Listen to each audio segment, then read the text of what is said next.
Welcome to Timo's Dinky and Diecast. Today I'm going to be restoring a Shado 2 mobile, a Dinky 353.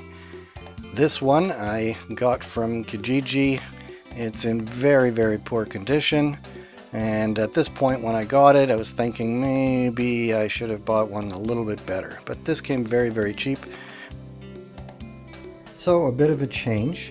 I'm going to be posting all of my full videos. If you want to see the full video of this restoration, you're not going to see it here anymore. You're going to see only if you come to my new channel, which is similarly named Timo's Dinky and Diecast.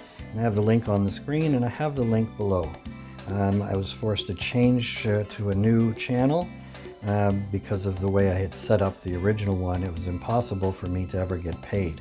So this new one, I'm starting all over again, so it'll be important if you come over to watch this video. Be sure to subscribe because all my videos will be coming to you then from the new channel, Timo's Dinky and Diecast.